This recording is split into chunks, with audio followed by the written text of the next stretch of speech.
Muy buenos días, estimados estudiantes. Continuamos avanzando en la unidad 2, recorriendo esa gran autopista que es el procedimiento ordinario. En la clase anterior, C1, analizamos la maquinaria investigativa.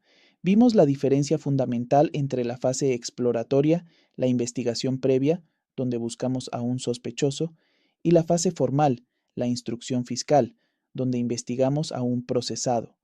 Vimos que la instrucción fiscal termina en un plazo fatal de 90 o 120 días, y al final de ese plazo, el fiscal debe tomar una decisión, o acusa o se abstiene.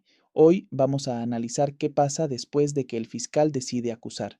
Entramos a la etapa intermedia, un momento procesal que muchos, erróneamente, ven como un simple trámite, un puente aburrido entre la investigación y el juicio, nada más lejos de la realidad.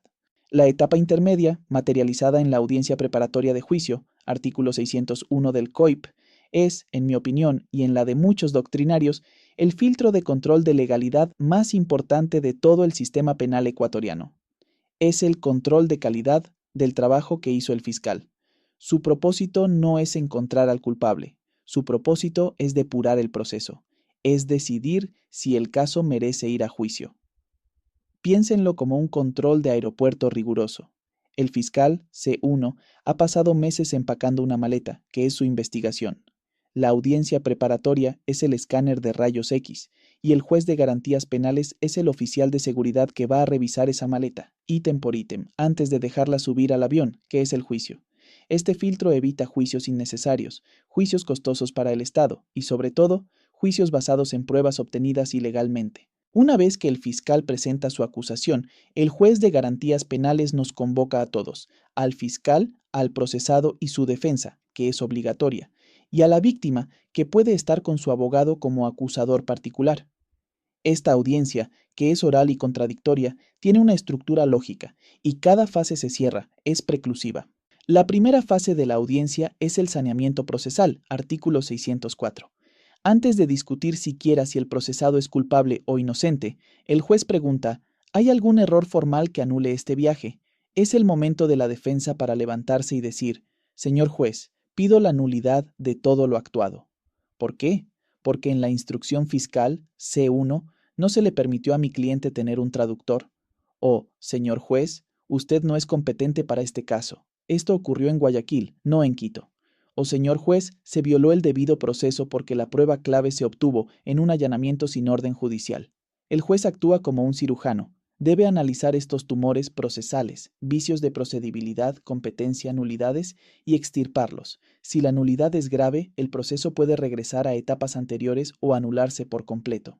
Si sobrevivimos a esta primera fase de saneamiento, entramos al corazón de la audiencia, la razón de ser de esta etapa. La segunda fase, el anuncio y debate probatorio. Artículo 604.4. Aquí es donde el juez le dice al fiscal, muy bien, su maleta pasó el primer filtro, ahora ábrala, quiero ver qué trae para el juicio. Y el fiscal debe, oralmente, anunciar y exhibir todas sus pruebas, una por una. Señor juez, anuncio el testimonio del tecnólogo Carlos Mendoza, quien fue el primer respondiente anuncio el peritaje balístico número 2024-001. Anuncio el video de la cámara de seguridad del ECU 911. Luego, la víctima, acusador particular, hace lo mismo.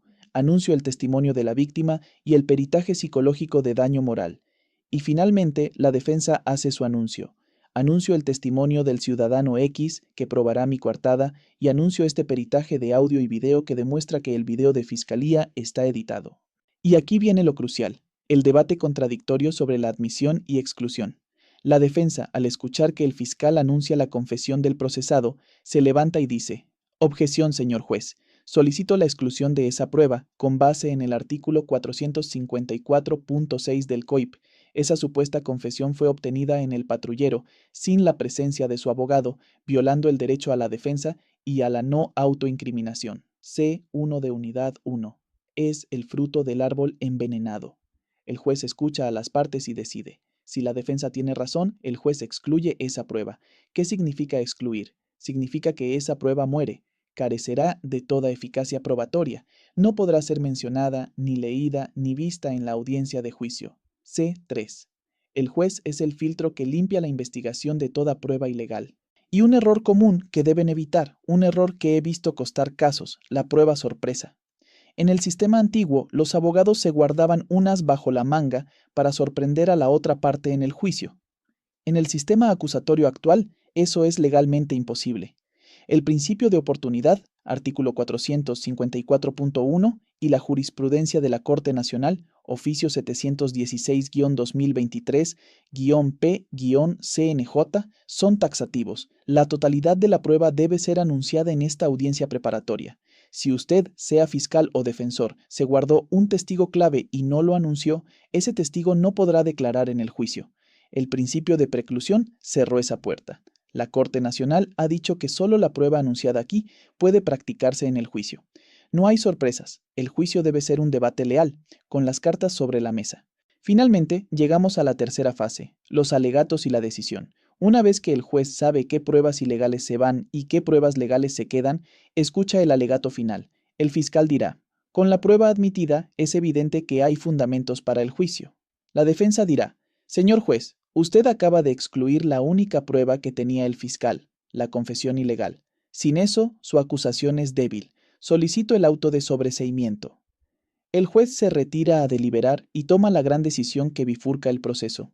Si considera que, incluso con la prueba filtrada, no hay caso, o el hecho no existió, o no es delito, o el procesado claramente no participó, dicta un auto de sobreseimiento y el proceso, para esa persona, termina ahí, se va a casa. Pero si el juez considera que los elementos del fiscal son serios y que la batalla legal debe darse, dicta el auto de llamamiento a juicio, artículo 608.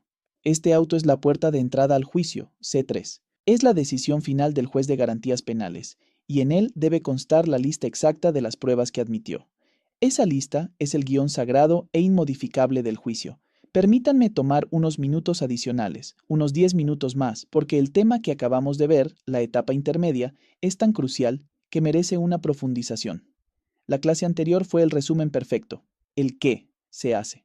Ahora quiero que, como profesor y desde la experiencia, entendamos el por qué y el cómo ocurren realmente estas cosas en una sala de audiencias.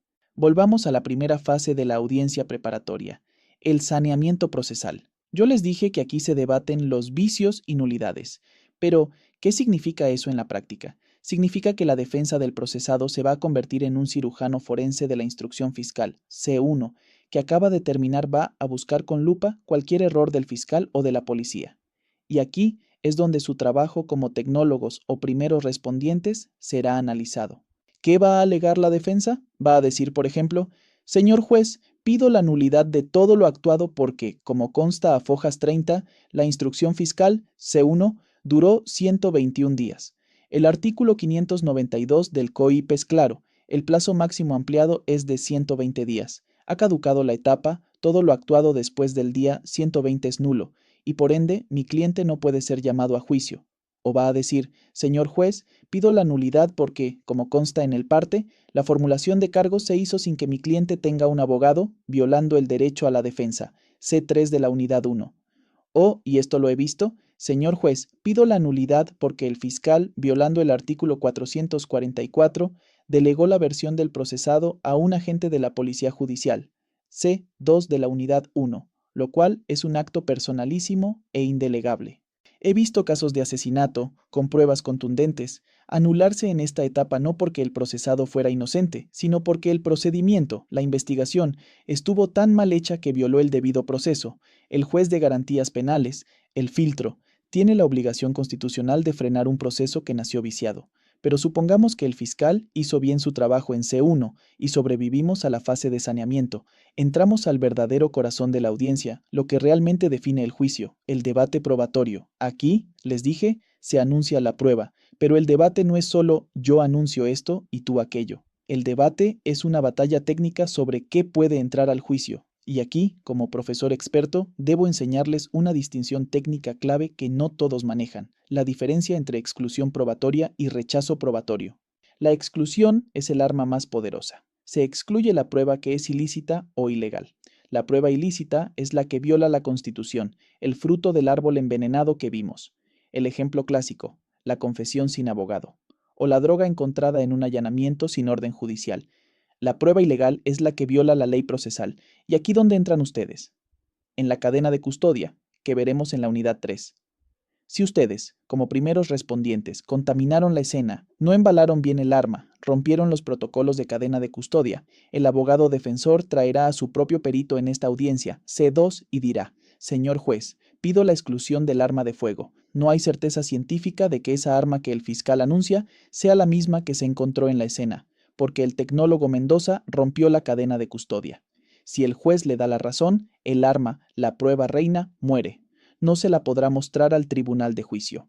Su trabajo en la calle se juzga legalmente en esta audiencia. Ahora, ¿qué es el rechazo? El rechazo es diferente. Se rechaza la prueba que, aunque es legal, no es pertinente, conducente o útil. Pensemos en un caso de robo en Guayaquil. El fiscal anuncia 10 testigos. El defensor del procesado anuncia 50 testigos. El fiscal se levanta y dice: señor juez, pido el rechazo de 49 de esos testigos. He revisado el anuncio de la defensa, y esos 49 testigos son solo testigos de conducta. Quieren venir a decir que mi procesado era un buen niño en la escuela. Eso no es pertinente para probar si robó o no robó ayer en la bahía. Es prueba inútil que solo dilatará el juicio. El juez, en este caso, probablemente rechazará a la mayoría de esos testigos. El juez no está para perder el tiempo en juicios con pruebas que no prueban nada sobre el hecho en discusión. Y sobre el anuncio probatorio, quiero volver al error común, la prueba sorpresa. En mi experiencia, esto nace de una mala comprensión del sistema adversarial. El sistema acusatorio no es un juego de póker, donde uno esconde sus cartas. Es un sistema basado en la lealtad procesal. La idea es que ambas partes, fiscalía y defensa, vayan al juicio, C3, sabiendo exactamente cuáles son las pruebas del otro, para poder preparar su refutación. Por eso la Corte Nacional ha sido tan dura en esto. Si el fiscal se olvidó de anunciar su perito estrella en esta audiencia, C2, ese perito no hablará en el juicio. La puerta se cerró. ¿Y saben a quién debe anunciar el fiscal obligatoriamente? A ustedes. Si el fiscal, en su acusación, olvida anunciar el testimonio del tecnólogo Carlos Mendoza, ustedes que hicieron la aprehensión nunca serán llamados a declarar. Finalmente, llegamos a la decisión. El juez ya saneó el proceso, ya filtró la prueba. Ahora escucha los alegatos. Y aquí el auto de sobreseimiento, artículo 605, merece una mirada más profunda. El juez no sobresee solo porque cree que es inocente. El COIP le da causales taxativas. Por ejemplo, si el juez determina que el hecho no existió, se demostró que el supuesto robo era en realidad el cobro de una deuda legítima, o que el hecho no constituye delito.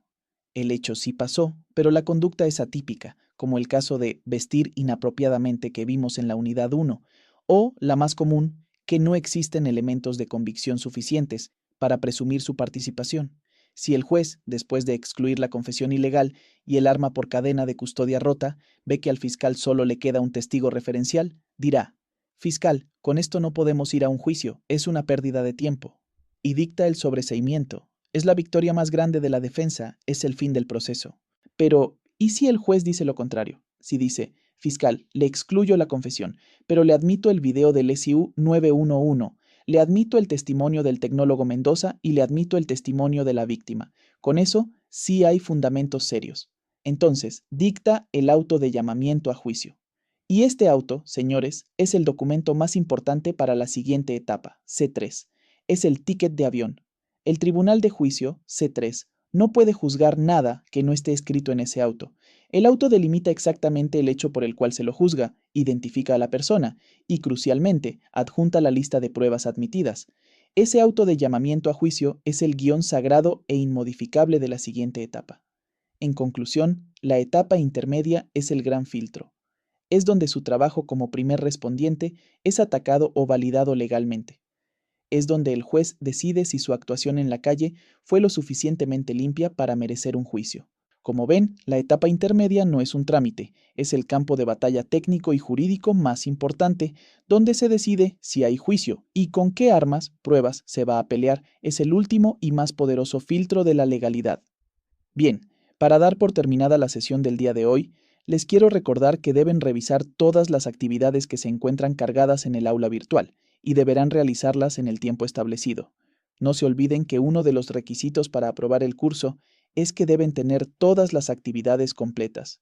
Una vez más quiero indicarles que pueden realizar sus preguntas en el grupo de WhatsApp de la asignatura Allí los asistentes de cátedra les ayudarán respondiendo sus preguntas. Además de eso, también tienen disponible un foro de dudas dentro del aula virtual, donde podrán dejar sus inquietudes para ser resueltas. Pasen bien, señores estudiantes, y nos vemos en la próxima clase. ITESUT, Instituto Superior Tecnológico Universitario de Transporte.